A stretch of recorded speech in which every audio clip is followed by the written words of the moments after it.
This right here is a very good depiction of the journey of the afterlife with King Ramesses. Archaeologists just opened a door that nobody had touched for 3,000 years, and what they found inside changes everything about Egyptian history.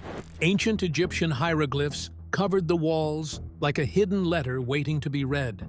So they decoded word by word, line by line, and when the message became clear, nobody could believe it. This was not a regular discovery. This was something that shocked the entire world. What did those 3,000-year-old writings say? And why did decoding these hieroglyphs make even the bravest experts go pale? Brace yourself as we unveil this ancient secret together. Discovery beneath the sand. The desert around Saqqara had been holding its secrets for thousands of years, and in the spring of 2025, a team of archaeologists arrived expecting a quiet and straightforward dig. Searching through an isolated corner of one of Egypt's oldest burial grounds were the modest graves of minor servants, the kind of finds that fill notebooks but rarely make headlines. But what they uncovered would give historians plenty to talk about for years to come. The work was slow and careful, as archaeology always is, with the team moving methodically through the sand and rubble, cataloging small fragments and unremarkable stones, when a section of limestone beneath them suddenly gave way, a natural collapse that cleared away centuries of debris and revealed a sealed doorway that had been completely hidden from view. It was an unusual find straight away, because the entrance carried none of the warm, decorative symbols that typically marked Egyptian tombs of this period. No familiar prayers or protective figures, only a scattering of dark scorch marks across the stone surface, patches of blackening that stood out against the pale limestone and had no obvious explanation. Inside the corridor beyond the doorway, the walls were painted with vivid and detailed scenes involving scorpions and figures that appeared to be sick or suffering, imagery that felt noticeably different from the standard funerary art found throughout the necropolis, less focused on the comforts of the afterlife and more focused on something harder to immediately define. The burial chamber at the end of the corridor added another layer of confusion, because it was entirely empty. No human remains, no sarcophagus, no grave goods of any kind. Only a single small scorpion-shaped obsidian amulet sitting alone on the floor, which for an elite Old Kingdom tomb was deeply irregular and hard to explain away. News of the discovery moved quickly through the academic community, bringing with it a growing list of unanswered questions, and the most pressing among them was the identity of whoever this tomb had been built for in the first place. Tetinefer, royal physician of Pepi II. The first big question the team needed to answer was simple: who did this tomb belong to? And the answer came slowly, built from hieroglyphic fragments found across the walls and corridor, which identified the tomb's owner as a man named Tetinefer, a royal physician who worked during the reign of Pharaoh Pepi II, one of the most well-known rulers in ancient Egyptian history.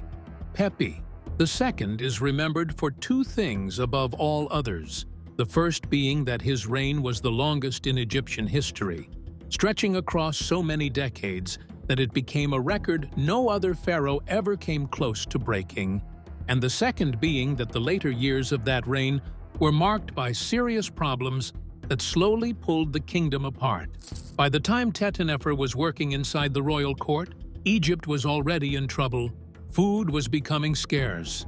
Nile flood levels were dropping below what farmers needed to grow reliable crops. Regional governors were becoming harder to control, and the central government was struggling to hold things together in the way it once had. Inside this difficult period, Tetinefer would have held a position of real importance, because royal physicians in ancient Egypt were not simply doctors.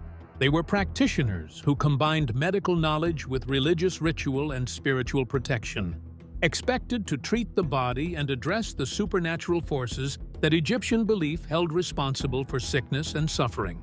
A physician working close to the royal court would have had access to private information, moved through spaces that ordinary Egyptians never entered, and carried authority that came from both practical skill and perceived connection to divine forces, which made such figures respected by most people and quietly unsettling to others. What Teti-Nefer's personal reputation was during his lifetime is something the surviving evidence does not clearly answer.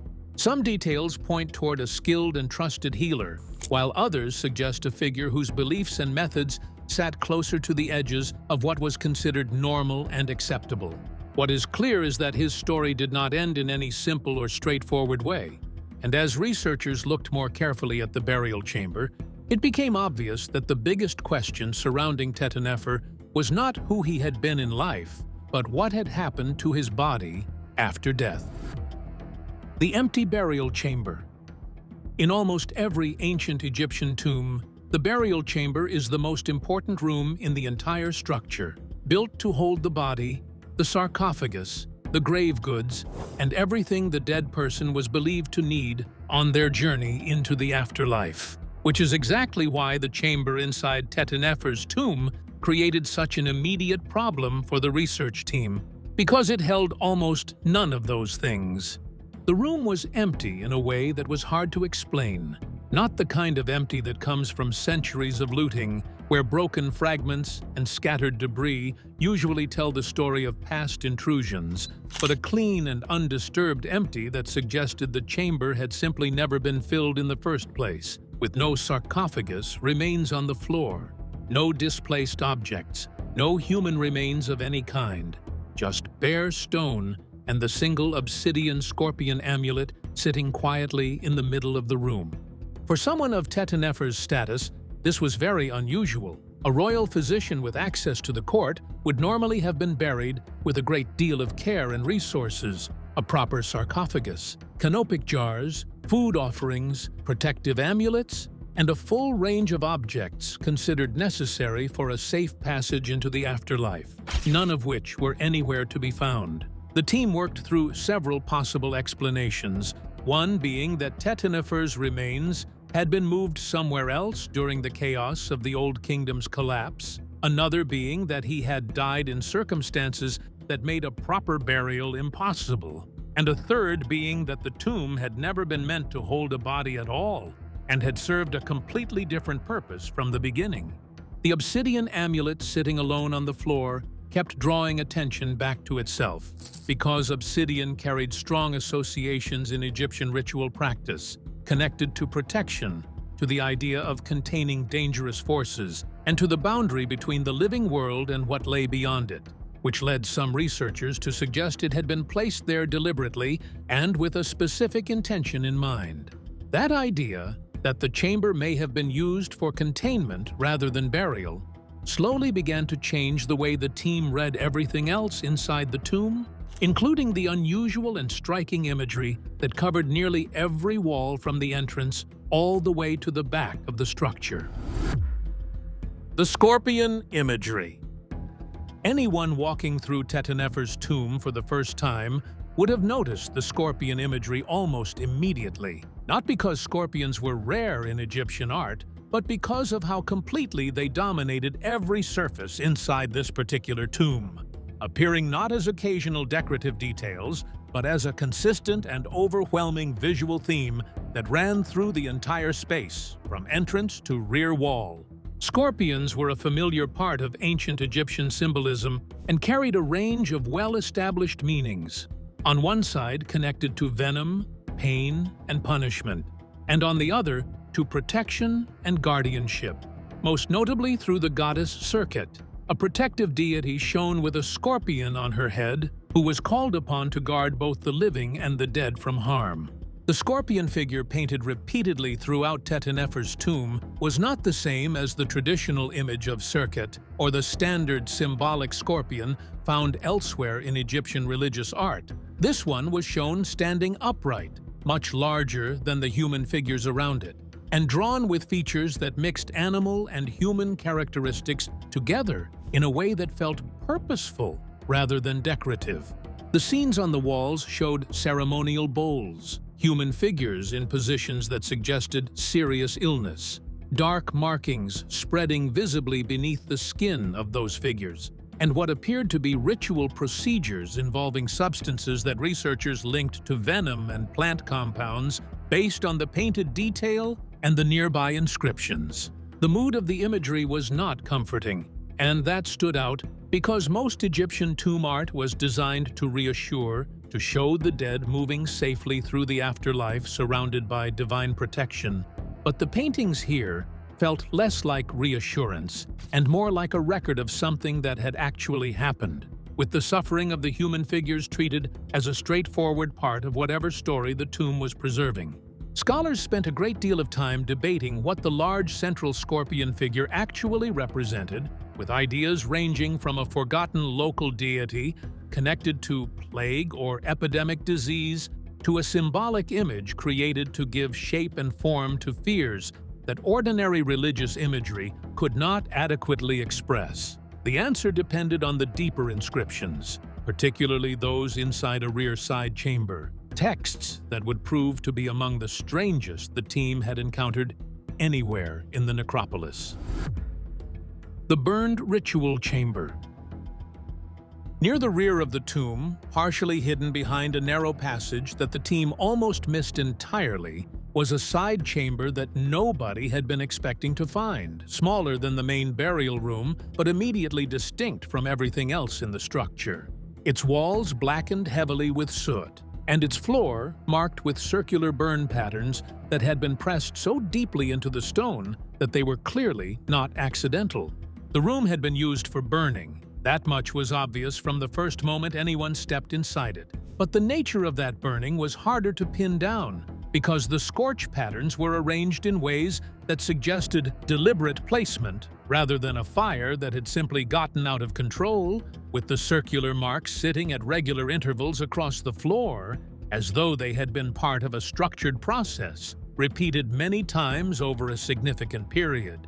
Ceramic fragments recovered from the chamber floor gave researchers their first real clues about what that process might have involved, because laboratory analysis of residue found inside those fragments identified traces of plant compounds and what appeared to be scorpion venom, a combination that immediately raised questions about what exactly had been prepared and used inside this room, and for what purpose.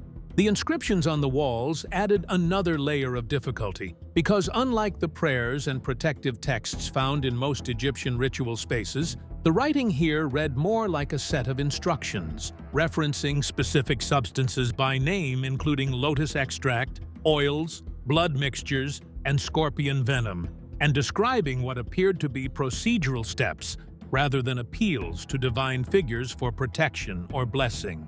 Two phrases from the chamber walls drew particular attention during the translation process, the first reading something close to the unseen sting enters the blood, and the second warning that the black sun watches the thief. And while neither phrase could be fully understood in isolation, both carried a tone that was noticeably more threatening than the language typically found in Egyptian sacred spaces, suggesting the inscriptions were aimed at discouraging interference rather than inviting divine presence. Researchers were divided on how to interpret the chamber as a whole, with one group arguing that the room represented an early and genuine attempt at medicinal experimentation using venom and plant compounds in combinations that a royal physician might have developed through direct observation of their effects on the human body, while another group felt the overlap between the chemical residues, the threatening inscriptions, and the ritual burn patterns pointed towards something that sat closer to forbidden ceremonial practice than to conventional medicine. What both sides agreed on was that this room had been used seriously and repeatedly by someone who understood exactly what they were doing, and that its location deep inside a sealed tomb suggested its contents were never meant to be widely known. The burned chamber raised difficult questions about Tetinafer's methods and beliefs, but to fully understand what drove a royal physician toward practices this unusual, researchers needed to look more carefully at the world he had been living in, and that world, in the final years of the Old Kingdom, had been falling apart in ways that left almost no one untouched. Egypt's collapse and fear. To understand why Teti-Nefer's tomb looks the way it does, it helps to understand what Egypt was going through during the final years of Pepi II's reign. Because the country that existed during the later part of that period was very different from the stable and confident civilization that had built the Great Pyramids just a few generations earlier. And the difference between those two versions of Egypt is visible in almost everything the tomb contains. The problems that accumulated during the late Old Kingdom were not small or isolated. They built on top of each other over years and decades, in a way that made recovery increasingly difficult, with famine spreading across regions that had previously been reliable sources of food, Nile flood levels falling consistently below what agriculture needed to function, violence breaking out in areas where order had previously held firm, and the economic systems that kept Egyptian society running beginning to break down in ways that affected ordinary people very directly. Ancient texts from this period describe widespread suffering in language that is unusually direct for Egyptian writing, which tended toward formal and measured expression even when recording difficult events.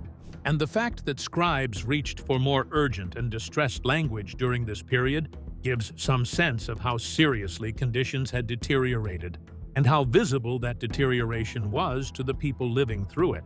One of the consequences of this kind of prolonged instability is that the belief systems people relied on to make sense of the world around them came under pressure, because Egyptian religious life was deeply connected to the idea of cosmic order maintained by the pharaoh and the gods, and when floods failed, crops died, and government authority weakened. Those failures raised uncomfortable questions about whether that order was still being maintained, and whether the divine protection people had counted on was still in place. In conditions like these, populations historically tend to move toward more intense and sometimes more extreme forms of ritual practice, searching for ways to re-establish a sense of control and protection when ordinary life has stopped feeling reliable or safe. And researchers believe this is part of what the imagery inside Teti-Nefer's tomb is reflecting, a society reaching for answers in places it might not have looked during more stable times. The scorpion imagery, the burn patterns, the venom residues, and the threatening inscriptions all begin to make a different kind of sense when placed inside a world where invisible disease was spreading, food was running short, and the structures that had kept Egyptian civilization together for centuries were visibly weakening, because they suggest a physician who was trying to respond to conditions that ordinary medicine and ordinary religion were no longer adequate to address. Whether Teti-Nefer's methods were driven by genuine belief, by desperation, or by something in between is a question the evidence does not fully settle. But what the tomb strongly suggests is that he was operating at a moment when the line between healing and fear had become very difficult to locate, and those unusual inscriptions covering the tomb walls made that tension clearer than almost anything else inside the structure. The hieroglyphic warnings. Why did he do this? Because according to his writings and his poems that were written about him later on, he was visited. The inscriptions found throughout Teti-Nefer's tomb were unusual from the beginning, but the more time researchers spent working through them, the more apparent it became that they were not simply unusual in style or subject matter. The inscriptions were structurally different from almost everything else found in the surrounding necropolis, written in a way that resisted straightforward translation and repeatedly circled back to the same set of ideas in language that felt deliberate and loaded with specific intent. Most Egyptian funerary inscriptions follow recognizable patterns, drawing from established religious texts, protective spells, and prayers that guided the dead through the afterlife and reassured both the deceased and the living that divine order was being maintained. And while the exact wording varied from tomb to tomb, the underlying tone of those texts was generally one of hope and careful optimism about what came after death. The inscriptions in Teti-Nefer's tomb carried almost none of that tone, instead returning again and again to themes of sickness, contamination, and spiritual corruption in language that felt anxious and at times openly fearful, as though whoever wrote these texts was working through something they found deeply troubling, rather than recording prayers they found genuinely comforting. Some of the symbols overlapped in ways that made precise translation difficult, with combinations appearing that researchers had not encountered in the same form elsewhere. And while that complexity slowed the work considerably, the phrases that were successfully translated added to a picture that was already becoming hard to interpret through the usual frameworks applied to Old Kingdom burial sites. Two phrases in particular stood out during the translation process. The first reading, "Something close to the sickness beneath the skin survives death," and the second warning that the sting travels unseen and taken together. These lines suggested a preoccupation not with the normal dangers of the afterlife journey, but with something that moved through the body invisibly and could not be stopped by conventional protective measures. The absence of the kind of optimism that usually runs through Egyptian afterlife writing is significant on its own, but what made these inscriptions particularly striking to researchers was the degree to which they seemed focused outward rather than inward, less concerned with protecting Tetenefer himself, and more concerned with warning whoever might eventually enter the space that something dangerous had been present here, and that its effects had not necessarily ended with the death of the person who encountered it. Some researchers interpreted this as evidence that Tetenefer had witnessed epidemic disease outbreaks severe enough to leave a lasting mark on his understanding of what sickness was and how it behaved, leading him to record warnings that reflected genuine observed experience rather than purely symbolic language borrowed from ritual tradition. Others felt the inscriptions were primarily designed as psychological deterrents, intended to keep intruders away from a space that contained things Tetenefer did not want disturbed, using fear as a practical tool in the same way that curses were sometimes deployed in other Egyptian burial contexts.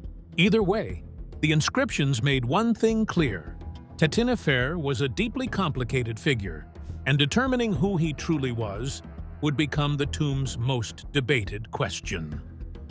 Theories about Tetenefer. By the time researchers had worked through the inscriptions, studied the burned chamber, and looked carefully at all the scorpion imagery on the walls, one question had become more important than all the others. And it was a simple one, even if the answer was not, who was Tetenefer really? And what kind of person leaves behind a tomb that looks like this?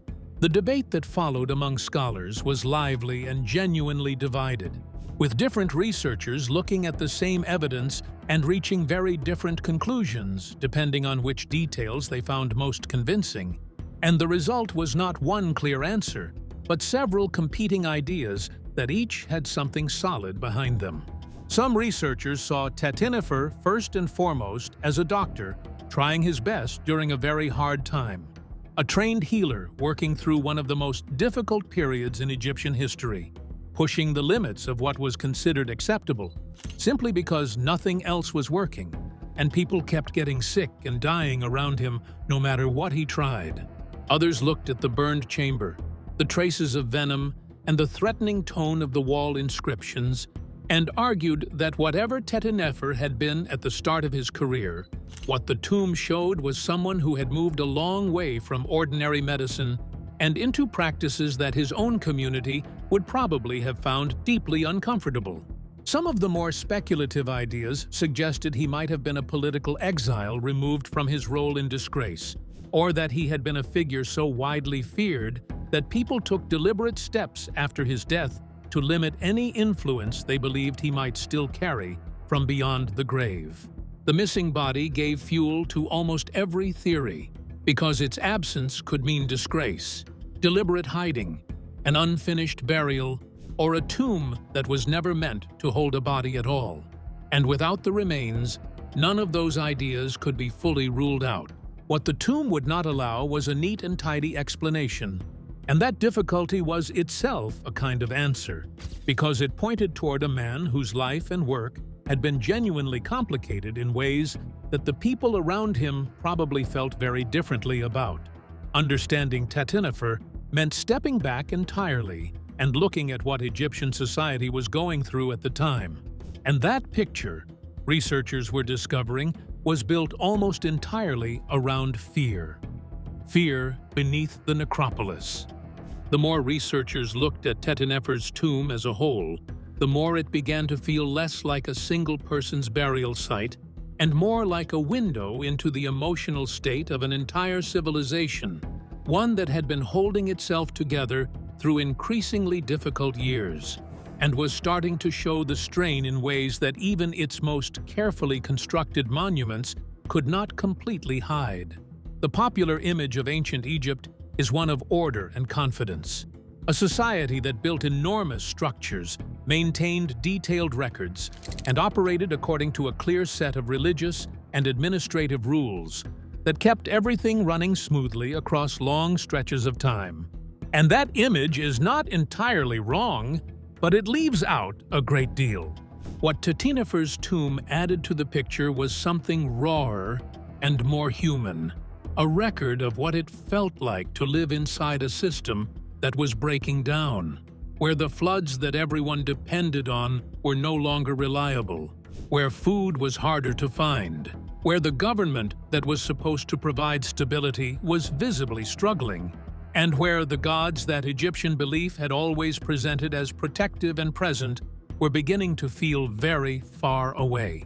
The medical imagery, mixed together with supernatural punishment throughout the tomb, suggested a population that could no longer clearly separate physical illness from divine judgment, where getting sick was not just a health problem, but a sign that something had gone wrong at a much deeper level, and where healers like Tetenefer occupied a space that was genuinely difficult to define. Trusted because people needed help, and feared because the help they offered came from places that ordinary people did not fully understand. Scorpion symbolism, when read through this lens, made a great deal of sense as a way of giving shape to fears about invisible disease, sudden suffering, and the feeling that danger could arrive without warning and without an obvious cause, which is exactly the kind of fear that tends to grow during periods of prolonged instability and unexplained loss. Researchers came to believe that the tomb preserved something genuinely valuable about the human experience of the late Old Kingdom, not the official version recorded in administrative texts and royal inscriptions, but the messier and more honest version lived by the people caught inside it. That honesty made the tomb important beyond archaeology, but it also made the unanswered questions feel heavier, because some, even after years of careful study, still had no satisfying answer. The unanswered mystery. After years of study, discussion, and careful analysis, Tetenefer's tomb remained one of the most talked about and least fully resolved discoveries to come out of Saqqara in recent memory. Not because researchers had failed to do their work thoroughly, but because the tomb itself seemed to have been designed in a way that kept its deepest secrets just out of reach.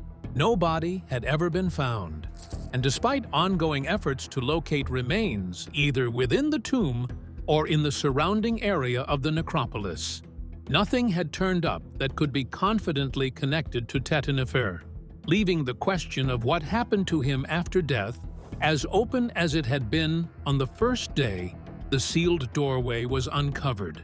The burned chamber had never been fully explained, with the competing theories about medicinal experimentation and forbidden ritual practice both still standing without either one being convincingly ruled out. And the chemical residues found in the ceramic fragments continued to be studied without producing a conclusion that everyone in the field was prepared to agree on. The inscriptions remained only partially translated, with certain symbol combinations continuing to resist the efforts of researchers who had spent considerable time working on them, and the phrases that had been successfully translated raised questions of their own about what Tetenefer had seen, what he had done, and what he had genuinely believed about the nature of sickness and what it left behind. The obsidian scorpion amulet, the only object recovered from the main burial chamber, sat at the center of all of it, a small and carefully made thing that had been placed alone in an empty room for reasons that no one had yet managed to explain with any certainty. What the tomb had done, more than anything else, was complicate the story that historians told about the Old Kingdom, adding a layer of fear and uncertainty and desperate human searching to a period that was often discussed primarily in terms of its monuments and administrative achievements. Some secrets, the tomb seemed to suggest, were kept not because the people who held them were being careless, but because they were being very deliberate. And whatever Tetanefer had known, whatever he had done inside that burned chamber and recorded on those unusual walls, he had taken considerable care to make sure it would not be easy for anyone who came after him to fully understand. If you enjoyed this video, like and subscribe, and also click the next video shown on your screen.